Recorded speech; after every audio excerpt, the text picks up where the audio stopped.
The tension simmers in the Golan Heights, not from volcanic tremors, but from a new military presence. Russia has deployed troops along the border, and whispers travel on the desert wind. Are they there to keep the peace, or ignite a new front in a long-smoldering conflict? What secrets lie behind Russia's move, and will the spark from the Golan ignite a fire that engulfs the Middle East? We will dissect these details in today's video. Make sure to like and subscribe to our channel for more updates. The Arab Spring shook the world. It felt like the beginning of democracy in the autocratic Middle East. The shockwaves also reached Syria, but instead of stability, panic and crisis struck. What started as protests against Bashar al-Assad's regime soon escalated into a full-blown civil war. The year 2013 marked a turning point with reports of chemical weapons use prompting international concern. A year later, ISIS emerged, capitalizing on the chaos and establishing itself as a significant player in the conflict. Syria became a battleground where various actors pursued their interests. Assad and Iran supported by Hezbollah, Russia safeguarding its naval base and countering extremism, ISIS spreading terror, and Israel safeguarding against Iranian proxies. Since then, Syria has become a theater for geopolitical maneuvering and intelligence operations. In 2016, Russia intervened by brokering a ceasefire between the Syrian government and rebel groups, although fighting persisted. The following years saw Assad's forces, backed by Russia and Iran, making significant gains against rebel factions, while Israel conducted airstrikes targeting Iranian assets. Tensions escalated in 2018 when Israel shot down a Syrian drone and continued its airstrikes against Iranian positions. Throughout 2019 and into 2020 and 2021, the conflict remained in a stalemate, with sporadic fighting and diplomatic efforts for a political resolution. Russia continued to support Assad, balancing its interests alongside Israel's concerns about Iranian activities. The U.S. has also deployed 1,000 troops there to counter Islamist extremists, and Turkey is fighting Kurdish groups in the north. Hundreds of thousands of people have been killed, and millions forced to flee. Today, all-out war has been replaced by more sporadic fighting, but the conflict in Israel-Gaza is exacerbating tensions. And the two major confronters are Moscow and Tel Aviv. Footage showing Russian soldiers near the Golan Heights has surfaced, shedding light on the intricacies of the ongoing conflict in Gaza.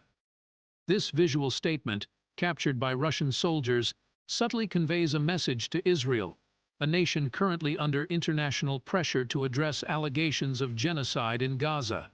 The video features scenes of the Golan Heights with Russian soldiers stationed along the military front and the waving Russian flag. While the video doesn't explicitly outline Russia's intentions, the presence of Russian soldiers near the Golan Heights raises speculation about the potential for Russia to become involved in the ongoing conflict. Russia already has its military in Syria, and they are quite close to the Israeli border. Recently, Israel's attack on the Damascus airport in Syria didn't sit well with Russia at all. This situation is significant because it highlights the tense atmosphere in the region. Russia's displeasure about these attacks underscores the complex relationships among the countries involved in the Syrian conflict. With Russian soldiers positioned nearby, the situation becomes more strategic, raising concerns about the possibility of escalating tensions and how it might impact the overall stability of the region. Before moving forward, if you like what you see, subscribe to the channel and like the video. People worldwide are closely watching developments in the Golan Heights. It's not just a local issue. Countries everywhere are considering and making decisions about it.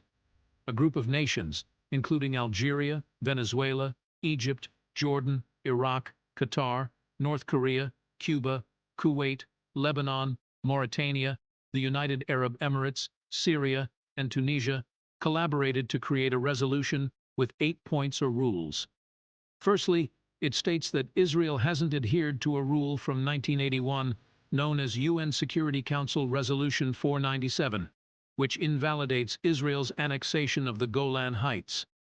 The resolution strongly emphasizes that Israel should vacate all occupied Golan Heights and return to its 1967 borders as per other UN Security Council rules.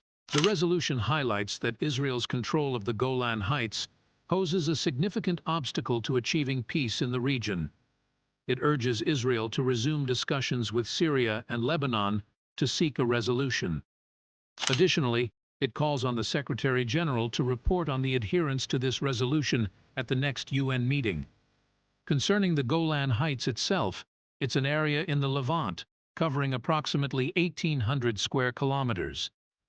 Geographically, it features a flat terrain with abundant black rocks, bordered by the Yarmouk River in the south, the Sea of Galilee and Hula Valley in the west, Mount Hermon in the north, and Wadi Rakad in the east. Politically, the term Golan Heights refers to the part taken by Israel from Syria during the 1967 Six-Day War. Israel has maintained control of this area since then and formally integrated it into their country in 1981. This region encompasses much of the rocky Golan Heights and the part of Mount Hermon under Israeli occupation, with inhabitants residing there for generations. People have lived near what is now Damascus under various rulers throughout history, including the Assyrians, Babylonians, Persians, and Alexander the Great. In the 2nd century BCE, the Etons, an Arab or Aramaic group, settled in the Golan Heights. Moving ahead to the 3rd century AD, the region came under the control of the Christian Arab Ghassanid kingdom. Subsequently, during the early 7th century, the Golan became part of the Rashidun Caliphate amidst the Muslim takeover of the Levant. Around the 16th century, the Ottoman Empire took charge of the Golan, incorporating it into the Syria Vilayet. During the French Mandate in Syria, the Golan was part of the state of Damascus, after which it became part of the newly independent Syrian Arab Republic in 1946. Since the Six-Day War in 1967, Israel has occupied and administered the western two-thirds of the Golan Heights, while the eastern third remains under Syrian control. Syria rejected negotiations with Israel after the war, and Israeli settlements were established in the territory held by Israel. In 1981, the Knesset passed the Golan Heights Law, applying Israeli law to the area, an act viewed as annexation by many. The United Nations Security Council condemned this move in Resolution 497, emphasizing the inadmissibility of acquiring territory by war. Following the outbreak of the Syrian civil war in 2011, control of the Syrian-administered part of the Golan Heights became divided between the state government and opposition forces. The United Nations Disengagement Observer Force maintained a buffer zone to enforce the Israeli-Syrian ceasefire. In July 2018, the Syrian government regained full control over the eastern Golan Heights. Some speculate about Russia's intentions in the region, as it appears content amidst diplomatic challenges, especially regarding its actions in Ukraine, and observing criticism of the United States for its support of Israel at the United Nations. In a recent UN General Assembly vote, over 34 out of 193 member countries supported a call for an immediate humanitarian ceasefire in the conflict involving Hamas in the Gaza Strip. This move followed the United States using its veto power in the Security Council to block the same proposal a few days earlier. Russia's UN ambassador, Vasily Nebenzia, stated that the U.S. veto essentially allowed more casualties in Gaza and now bears responsibility for each new victim. He emphasized that others in the Security Council and the UN as a whole should not be held accountable for this shared blame. The resolution urging a ceasefire in the Israel-Hamas conflict garnered strong support from 153 countries in the General Assembly vote. However, the United States, Israel, and 8 other countries voted against it, while 23 countries chose to abstain. Russian diplomats see the Middle East conflict as a significant opportunity to challenge the perceived inconsistency in the U.S. approach to the war. According to Richard Gowan, the UN director at the International Crisis Group, Russian diplomats have been actively highlighting what they view as the U.S.'s inconsistent stance on the matter. Some argue that Russia's involvement in the conflict is waning, and the deployment of forces in Syria might concern Israel in the long run. There's a debate about Russia's declining influence in the Hamas war. Here's why. Russia's invasion of Ukraine in February 2022 marked the beginning of a gradual decline in the Kremlin's sway in the Middle East. The unprovoked attack damaged Russia's international reputation, making it a less attractive alternative compared to Washington.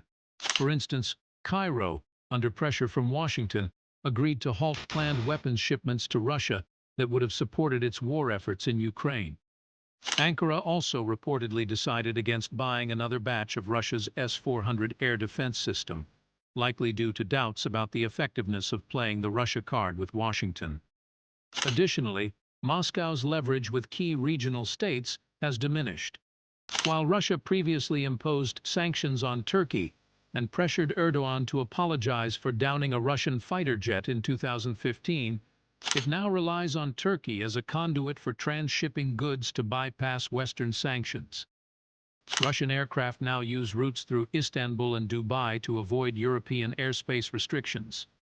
Moscow is even purchasing Iranian-made armed drones and establishing a factory to produce Iran-licensed drones in Russia. Furthermore, Russia has reduced its military and security presence in the Middle East. Although it maintains a key naval and air base in Syria, some forces and equipment have been withdrawn to support operations in Ukraine. Russia has even recruited Syrian fighters to bolster its war effort. The ability to project power in the region is constrained by Russia's commitments in Ukraine, making it challenging to reinforce its presence in a crisis, or if its forces in the region face challenges. As a mediator among Palestinian groups, Russia's significance may also diminish. While Russia has not labeled Hamas as a terrorist group and has sought reconciliation among Palestinian factions, its influence in this regard may dwindle.